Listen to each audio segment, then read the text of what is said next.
Hi hello guys, welcome back to Pavan education area. Guys, already TS ఎంసెట్కి సంబంధించిన exam రాసేసిన తర్వాత key అయితే వచ్చేసింది కదా. సో కీ వచ్చేసిన తర్వాత చాలా మంది స్టూడెంట్స్ చెక్ చేసుకున్న తర్వాత సో ఎంత మార్క్స్ వస్తుంది, ఎంత ర్యాంక్ రావచ్చు, అండ్ ఈ ర్యాంక్స్ వస్తే ఎలాంటి కాలేజెస్లో సీట్ రావచ్చు, and less than 10K rank వస్తే ఏ విధంగా ఉంటుంది, లెస్ దెన్ 20K ర్యాంక్ వస్తే ఏ విధంగా ఉంటుంది, అండ్ మార్క్స్ చెక్ చేసుకున్న తర్వాత కొంతమందికి అయితే 40 బిలో వస్తుంది అనమాట మార్క్స్. సో 40 బిలో వస్తే ఏ విధంగా ఉండబోతుంది, అండ్ కొంతమంది అయితే నార్మలైజేషన్ అని చెప్తున్నారు. సో నార్మలైజేషన్ అంటే ఏంటి, అండ్ నార్మలైజేషన్ చేయడం వల్ల మన మార్క్స్లో ఎటువంటి డిఫరెన్స్ వస్తాయి, అండ్ కంప్లీట్గా కట్ ఆఫ్ టీఎస్ ఎంసెట్కి సంబంధించిన కంప్లీట్ కట్ ఆఫ్ గురించి అయితే ఈ వీడియోతో డిస్కస్ చేస్తాను. బోత్ ఎంపీసీ బైపీసీ వారికి యూజ్ అవుతుంది. సో దట్ ఈ వీడియో ఎండ్ చూస్తే మాత్రం మీకు కంప్లీట్ ఐడియా అయితే వచ్చేస్తుంది. మన టీఎస్ ఎంసెట్ గురించి కట్ ఆఫ్ ఏ విధంగా ఉండబోతుంది, నార్మలైజేషన్ ఏ విధంగా ఉంటుంది, అండ్ కంప్లీట్ ఐడియా అయితే వచ్చేస్తుంది. సో వీడియో ఎండ్ వరకు అయితే చూడండి. అండ్ గైస్, ఫస్ట్ చూసుకుంటే ఇక్కడ మనం సో ఎవరైతే కీ చెక్ చేసుకున్నారో, నేను ప్రీవియస్ లో కూడా ఒక లైవ్ కండక్ట్ చేశాను అనమాట. సో కీ వచ్చిన రోజే, సో అప్పుడు కూడా నేను చెప్పాను. సో కీ చెక్ చేసుకున్న వాళ్ళకి నేను ఇప్పుడు కూడా చెప్తున్నాను, మరొక్కసారి మీరు కీ మళ్ళీ చెక్ చేసుకోండి. ఎందుకంటే కన్ఫ్యూజన్ లో ఒక్కొక్కసారి కొంతమంది 2 or 3 మార్క్స్ లెస్ కౌంట్ చేసుకున్నప్పుడు లెస్ వస్తుంది అనమాట. సో అందుకని ఇంకోసారి చెప్తున్నాను, కీ చెక్ చేసుకోండి. కీ చెక్ చేసుకున్న తర్వాత మీకు వచ్చిన కీలో అండ్ మీరు పెట్టిన ఆన్సర్ 2 మ్యాచెస్ అవుతున్నాయి అవ్వట్లేదా, అండ్ మీరు కరెక్ట్ ఆన్సర్ పెట్టిన కీలో వచ్చేసి రాంగ్ చూపెడితే మాత్రం సో అది మళ్ళీ మీరు కీ ఛాలెంజ్ చేయండి. సో దట్ మీకు మార్క్స్ యాడ్ అవ్వడానికి చాలా అంటే చాలా చాయిసెస్ అయితే ఉన్నాయి. ఇప్పటికే నేను కొంతమంది స్టూడెంట్స్ నాకు టెలిగ్రామ్ కావచ్చు, ఇన్స్టాగ్రామ్ ద్వారా కాంటాక్ట్ అయ్యారనమాట. సో వారు కూడా చెప్పిన మాట ఇదే. సో మేము కీ చెక్ చేసుకున్న తర్వాత ఫస్ట్ కీ చెక్ చేసుకున్నప్పుడు ఒక 52 ఎంత వచ్చిందని చెప్పారు. తర్వాత మేము కీ చెక్ చేసుకుంటే తర్వాత ఒక 2 క్వశ్చన్స్ రాంగ్ వచ్చాయి, 2 క్వశ్చన్స్ మిస్టేక్స్ ఉన్నాయి. సో వాటికి మేము ఛాలెంజ్ కూడా మేము కౌంటర్ కూడా ఇచ్చామని చెప్తున్నారు అనమాట. సో ఆ విధంగా మీరు కూడా మీకు వచ్చిన కీలో రైట్ ఏంది రాంగ్ ఏంది అని ఒకసారి రెక్టిఫై చేసుకోండి. ఎందుకంటే ఎంసెట్ 1 మార్క్ యాడ్ అయినా మీ ర్యాంక్ వేలలో చేంజెస్ అయితే వస్తుంది. సో ఒకసారి మళ్ళీ రిటర్న్ కీ అయితే చెక్ చేయడానికి ప్రయత్నించండి. అండ్ ఇంకా కొంతమంది చెప్తున్నది ఏంటంటే నార్మలైజేషన్ అంటే ఏంది, నార్మలైజేషన్ వాడైతే చాలా ట్రెండ్ అవుతుంది ఇప్పుడైతే. సో నార్మలైజేషన్ ఏందని చాలా మంది అడుగుతున్నారు అనమాట. సో నార్మలైజేషన్ ఏంటంటే ఫస్ట్ ఎంసెట్లో ఈ ఎంసెట్ లాంటి ఎగ్జామ్ షిఫ్ట్ వైజ్ జరుగుతుంది కాబట్టి so not only for EAMCET, మీరు జేఈ మెయిన్స్ కూడా ఇదే విధంగా ఉంటుంది. సో జేఈ మెయిన్స్ అంటే పర్సంటైల్ వైజ్గా జేఈ మెయిన్స్లో క్యాలిక్యులేషన్ ఉంటుంది. ఇందులో ఎంసెట్ లాంటి వాటిలో నార్మలైజేషన్ అనే వర్డ్ యూజ్ చేస్తారనమాట. సో నార్మలైజేషన్ అనేది ఏంటంటే సో ఫర్ ఎగ్జాంపుల్ మీరు shift 1 for example 9th shift 1 జరిగింది అనుకోండి, May 9th shift 1 paper. So shift 1 పేపర్లో అసలు రాయాల్సింది ఎంతమంది, ఓకేనా. సో ఏ విధంగా క్యాలిక్యులేట్ చేస్తారంటే నార్మలైజేషన్కి కన్సిడర్ ఏం చేస్తారంటే ఫస్ట్ రాయవలసింది ఎంతమంది ఎగ్జామ్ అసలు అటెండ్ అయ్యారు రాయడానికి, అండ్ ఎంతమంది అటెండ్ అయ్యారు. సో ఇందులో ఎంత హైయెస్ట్ మార్క్స్ ఎవరికి వచ్చింది, సో హైయెస్ట్ మార్క్స్ ఎంత, సో హైయెస్ట్ మార్క్స్ ఎంత, లోయెస్ట్ మార్క్స్ ఎంతమంది రాశారు అనే దాని మీద క్యాలిక్యులేట్ చేసి నార్మలైజేషన్ అనే మార్క్స్ ఒక ఫార్ములా ఉంటుందన్నమాట మ్యాథ్స్లో. ఆ నార్మలైజేషన్ ఫార్ములా యూజ్ చేసి మీ ర్యాంక్ని నార్మలైజేషన్ తర్వాత మీ మార్క్స్ ఎంత వచ్చిందో ఆ మార్క్స్కి రిలేటెడ్ ర్యాంక్ అయితే రిలీజ్ చేయడం అయితే జరుగుతుంది. సో ఇది వచ్చేసి నార్మలైజేషన్ చేయడం వలన.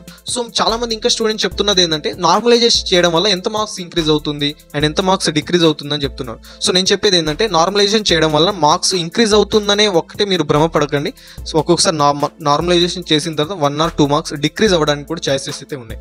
సో నార్మలైజేషన్ చేసిన తర్వాత ప్లస్ ఆర్ మైనస్ కూడా అవుతాయి. సో ప్లస్ అవుతే మేబీ లక్ అనుకోవచ్చు, మైనస్ అయినా మేబీ లక్ అనుకోవచ్చు. ఎందుకంటే మైనస్ అయినంత మాత్రం ర్యాంక్ ఏం తగ్గదు. మైనస్ అయిందంటే అర్థం ఏంటంటే సో చాలా వరకు అందరికీ ఎక్కువ మార్క్స్ వచ్చాయి కాబట్టి మైనస్ అవుతుంది. ఇన్కేస్ చాలా వరకు అందరికీ తక్కువ మార్క్స్ వస్తే మాత్రం ప్లస్ అవ్వడానికి ఛాన్సెస్ అయితే ఉన్నాయి. సో ఇది మీకు నార్మలైజేషన్ గురించి అర్థం అవ్వకపోవడం ఏమీ కాదు. ఎందుకంటే మీకు ఎట్లాగో అర్థం చేసుకోవడం వలన కూడా యూజెస్ ఏం లేదు. ఎట్లాగో ర్యాంక్ వచ్చేస్తుంది, ర్యాంక్ వచ్చిన తర్వాత మీకు ర్యాంక్ తగ్గట్టు మీకు కౌన్సిలింగ్ ప్రాసెస్లో మీరు పాల్గొనాల్సిన అవసరం అయితే ఉంటుంది. అండ్ ఇది వచ్చేసి నార్మలైజేషన్ ప్రాసెస్. అండ్ ఇంకా చాలా మంది స్టూడెంట్ ఇంకా డౌట్ రైజ్ చేస్తుంది ఏంటంటే సో లెస్ దెన్ 40 మార్క్స్ వచ్చింది కదా, మాకు ఏ విధంగా ఉంటుందని అయితే అడుగుతున్నారు. సో ఇక్కడ చూడండి, లెస్ దెన్ 40 మార్క్స్ వచ్చినా మీ కేటగిరీ ఒకసారి మీకు చెక్ చేసుకోండి. కేసు మీరు SC ST PW క్యాండిడేట్ అయితే మాత్రం మీకు 40 బిలో వచ్చిన కేసు 40 బిలో అన్నంత మాత్రాన 10, 5, 15, 20 ఇలా అని చెప్పట్లేదు. 40 బిలో అంటే 37, 38, 39. సో ఈ లెవెల్ ఈ 3 మార్క్స్లో ఆ రిలేటెడ్లో దగ్గరలో 40కి దగ్గరలో ఇలా ఉన్నా మీకు మ్యాక్సిమం సీట్ అలాట్ చేస్తారు. అంటే కౌన్సిలింగ్ ప్రాసెస్లో మీకు సీట్ అలాట్ అవుతుంది. మీరు చాయిస్ ఫిల్లింగ్ చేసుకున్న తర్వాత సీట్ డెఫినెట్గా అలాట్ అవుతుంది. కేసు మీకు కేటగిరీ మీన్స్ ఓపెన్ కేటగిరీ కావచ్చు అండ్ OBC కావచ్చు. సో మీరేం చేయండి అంటే సో ఆఫ్టర్ నార్మలైజేషన్ తర్వాత మీకు వచ్చిన షిఫ్ట్ ప్రకారం ఆఫ్టర్ నార్మలైజేషన్ తర్వాత మార్క్స్ యాడ్ అవ్వడానికి కూడా ఛాన్సెస్ అయితే ఉన్నాయి. సో ఆ విధంగా కూడా ఆలోచించండి. అండ్ మీరు ఏమో డిస్మోటివేట్ అవ్వాల్సిన అవసరం లేదు 40 బిలో వచ్చిందని. ఒక్కోసారి ర్యాంక్ మీరు రిలీజ్ చేసిన తర్వాత అంటే ఫైనల్ రిజల్ట్ వచ్చినప్పుడు చూడండి, మీకు డెఫినెట్గా నార్మలైజేషన్ తర్వాత మార్క్స్ యాడ్ అవ్వడానికి ఛాన్సెస్ అయితే ఉన్నాయి. అండ్ హార్డ్ షిఫ్ట్లో వచ్చిన వాళ్ళకి ఇన్కేస్ మీది హార్డ్ షిఫ్ట్ అయితే మాత్రం మీకు హార్డ్ షిఫ్ట్లో తక్కువ మార్క్స్ వచ్చిన, మీరు ఇప్పుడు కీ చెక్స్ తీసుకున్నప్పుడు తక్కువ మార్క్స్ వచ్చినట్లయితే మాత్రం మీకు డెఫినెట్గా హార్డ్ షిఫ్ట్ అయినా మంచి ర్యాంక్ రావడానికి ఛాన్సెస్ అయితే ఉన్నాయి.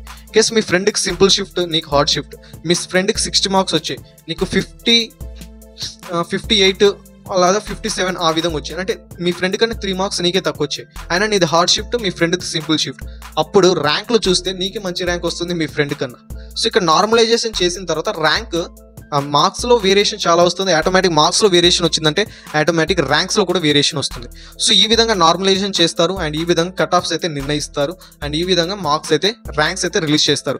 అండ్ ఇంకొంతమంది అడుగుతున్న రిజల్ట్ ఎప్పుడు రిలీజ్ చేస్తారని. సో ఎంసెట్ రిజల్ట్ వచ్చేసి May 24 తర్వాతే రిలీజ్ చేస్తారనమాట. సో May 24 కావచ్చు, 25, 26 ఆ లెవెల్లో అయితే ఆ డేస్లో అయితే మ్యాక్సిమం ఎంసెట్ రిజల్ట్ అయితే అనౌన్స్ చేస్తారనమాట. సో బిఫోర్ దట్ మీకు ఏమైనా కీలో ఏమైనా మిస్టేక్స్ ఉంటే మాత్రం కీ ఛాలెంజ్ చేసుకోండి. అండ్ మీకు ఫర్దర్గా ఎంసెట్కి సంబంధించిన కౌన్సిలింగ్ ప్రాసెస్ కావచ్చు, కౌన్సిలింగ్లో ఏ విధంగా పాల్గొనాలి, రిక్వైర్డ్ డాక్యుమెంట్స్ ఏంటి అండ్ చాయిస్ ఫిల్లింగ్ ఏ విధంగా చేసుకోండి అండ్ టాప్ కాలేజెస్ని ఏ విధంగా చూస్ చేసుకోవాలి, అసలు మనం ఇంజనీరింగ్ కాలేజ్లో ఏం చూసి జాయిన్ అవ్వాలి. సో కాలేజ్ అనగానే బిల్డింగ్లు చూసి, కొంతమంది బిల్డింగ్లు పెద్ద పెద్ద ఉన్నాయి, సో ఇంత పెద్ద కాలేజ్ అని కొంతమంది జాయిన్ అవుతారు.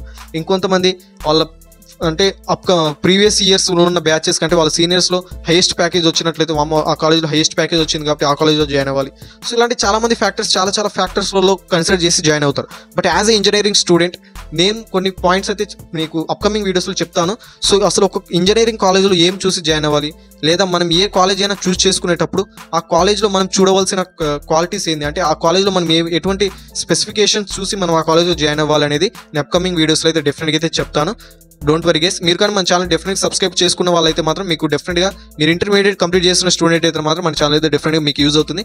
రిలేటెడ్ ఏపీ ఎంసెట్ కావచ్చు, టీఎస్ ఎంసెట్ కావచ్చు అండ్ జేఈ మెయిన్స్ కావచ్చు, జేఈ అడ్వాన్స్ కావచ్చు, జేఈ మెయిన్ అడ్వాన్స్ సంబంధించిన సిసాబ్, జోసా కౌన్సిలింగ్ సంబంధించిన ప్రాసెసెస్ కావచ్చు అండ్ నీట్ కావచ్చు, any other engineering medical exams, కొన్ని టాప్ ప్రైవేట్ యూనివర్సిటీస్ ఉంటాయి అండ్ కొన్ని గవర్నమెంట్ యూనివర్సిటీస్ ఉంటాయి, కొన్ని అయితే ఐపీ మార్క్స్ కూడా తీసుకునే కాలేజెస్ అయితే ఉంటాయి అనమాట. సో వాటి గురించి కూడా అప్కమింగ్ వీడియోస్లో ప్రతి ఒక్క అప్డేట్ అయితే ఇస్తూ ఉంటాను. సో డోంట్ వరీ, మీరైతే ఛానల్ సబ్స్క్రైబ్ చేసుకుంటే సరిపోతుంది. అండ్ నా ఎక్స్ప్లెనేషన్ నచ్చినట్లయితే మాత్రం డెఫినెట్గా లైక్ చేయండి. మీరు ఇచ్చే లైక్ నాకు అప్కమింగ్ వీడియోస్ చేయడానికి కొంచెం బూస్ట్గా అయితే ఉంటుందన్నమాట. డెఫినెట్గా వీడియో లైక్ చేసి ఇంకా మీరు ఛానల్ సబ్స్క్రైబ్ చేసుకోకపోతే మాత్రం వెంటనే సబ్స్క్రైబ్ చేసుకోండి. అండ్ మరి thanks for watching this video guys. Have a nice day. జై హింద్ ఫర్ జయ.